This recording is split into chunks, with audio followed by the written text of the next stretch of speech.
Pemimpin yang baik dan benar.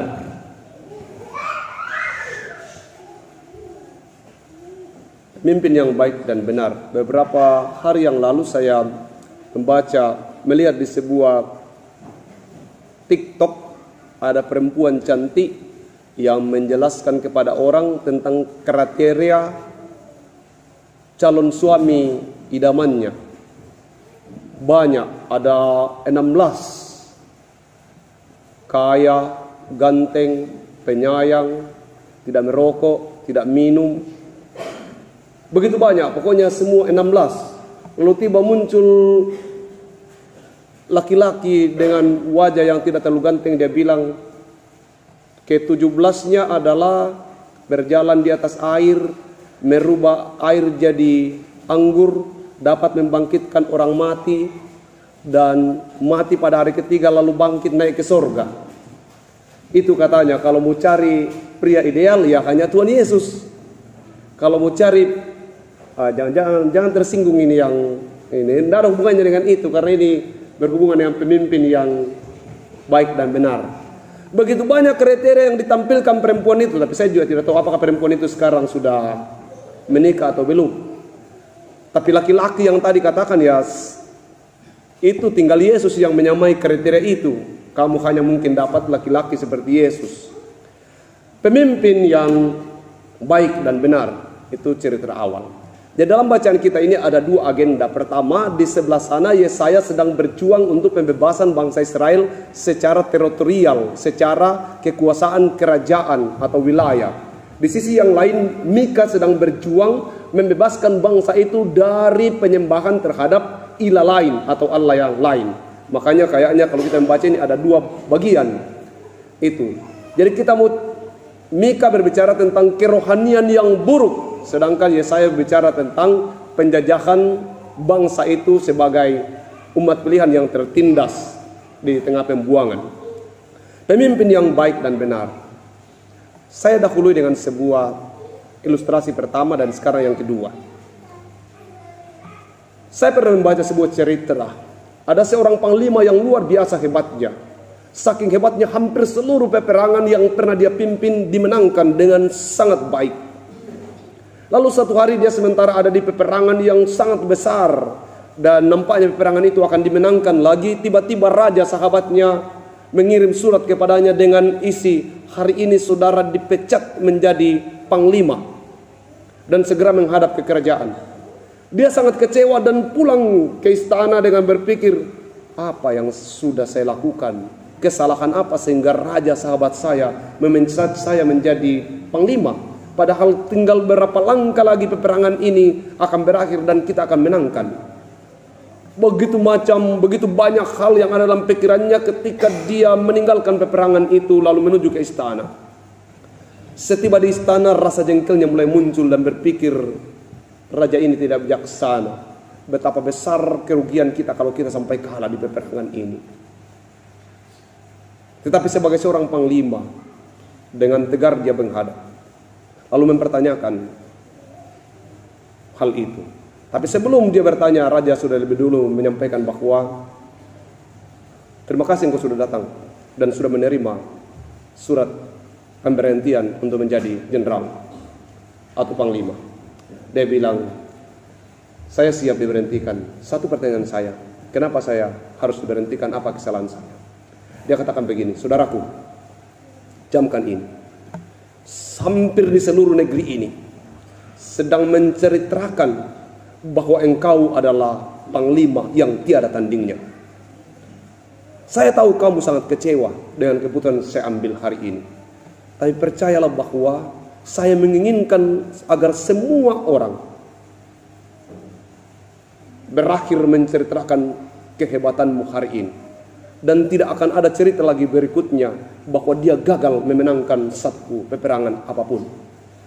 Alasan saya untuk membuat engkau berhenti dari peperangan itu, agar cerita di mana engkau menjadi panglima akan abadi bahwa engkau adalah panglima yang tidak pernah kalah.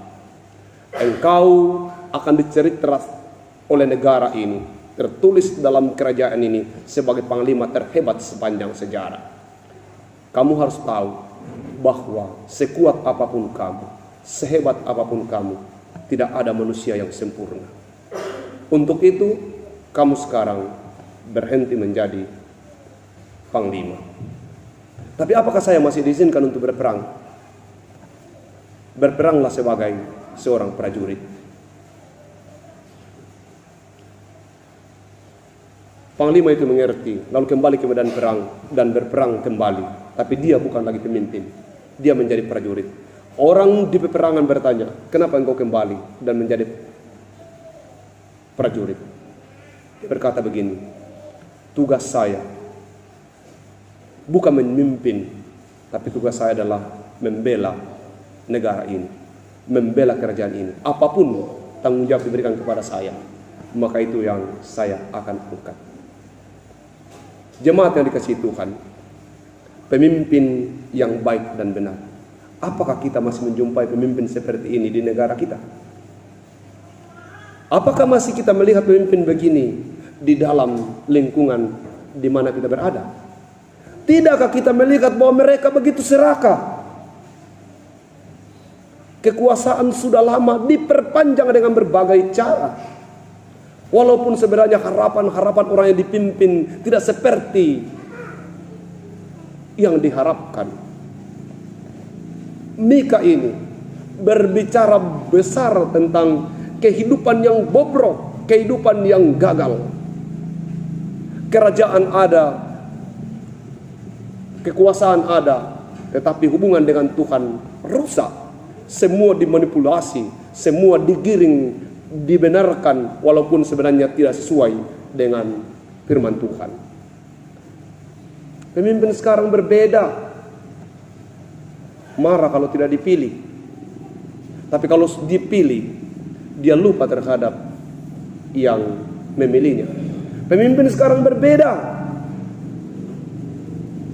Berpikir terfokus kepada dirinya sendiri. Awalnya berbicara tentang orang banyak, sesudah itu berbicara tentang dirinya sendiri. Pemimpin yang baik dan benar adalah pemimpin yang memikirkan kesejahteraan umatnya. Pendeta yang baik dan benar tidak tertawa ketika melihat jemaatnya malas ke gereja. Majelis yang baik dan benar tidak akan membiarkan jemaatnya hidup dalam kemerosotan moral. Kalau ada yang demikian, dia gagal menjadi seorang hamba. Kalau ada pendeta senang kalau jemaatnya melakukan kesalahan, dia pasti bukan pendeta. Tapi kalau ada pendeta marah karena melihat jemaatnya melanggar 10 hukum, maka dialah pendeta yang sebenarnya. Ada banyak orang yang mengatakan ke saya, pendeta Pasma, Anda sangat keras. Saya bilang, tidak, bukan saya. Kalau saya mau bikin enak saja semua. Ya silakan membunuh, silakan mencuri, silakan mengucapkan saksi dusta tentang sesamamu. Tidak mungkin kan? Seorang pendeta tidak mungkin mempersilakan itu. Dan itu yang terus menerus kita kumandangkan secara bersama. Untuk itu, pemimpin yang baik dan benar adalah dia yang tidak ingin menikmati kebohongan di dalam persekutuan. Pemimpin yang baik yang benar harus marah terhadap hal-hal yang jahat.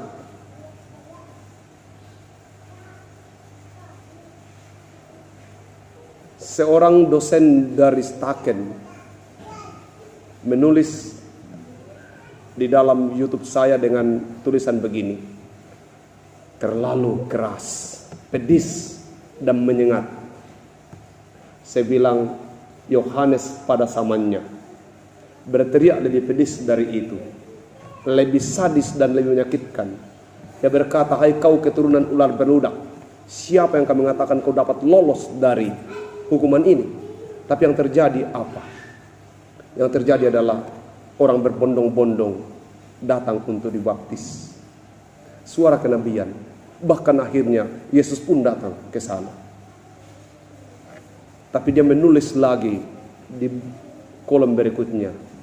Tapi kan umat Bapa bukan orang-orang di sana. Saya bilang terima kasih untuk masukannya. Sekira cerita itu mengingatkan kita kepada persoalan tanggung jawab. Ada kalanya seorang pemimpin harus berani. Ada kalanya suara kenabian harus diserukan. Lalu Pak Pendeta, 2024 dekat. Waktunya untuk memilih pemimpin dalam dunia sekuler.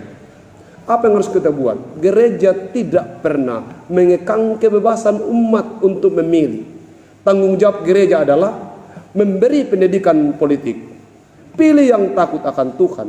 Cari orang yang mungkin akan peduli dengan perjalanan negara ini, dengan perjalanan persekutuan, dengan perjalanan kedamaian bersama, toleransi antara umat beragama.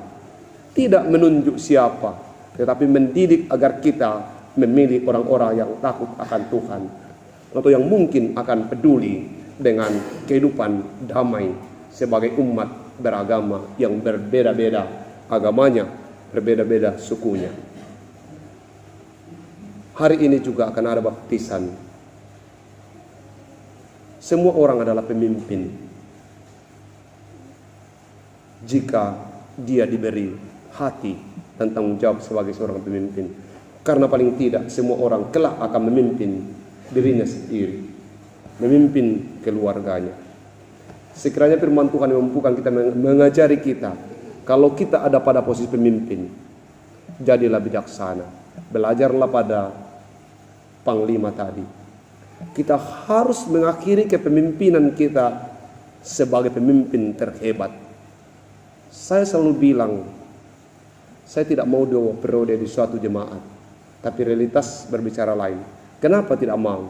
Karena lebih bagus kalau orang masih ingin, wah, saya masih di sini.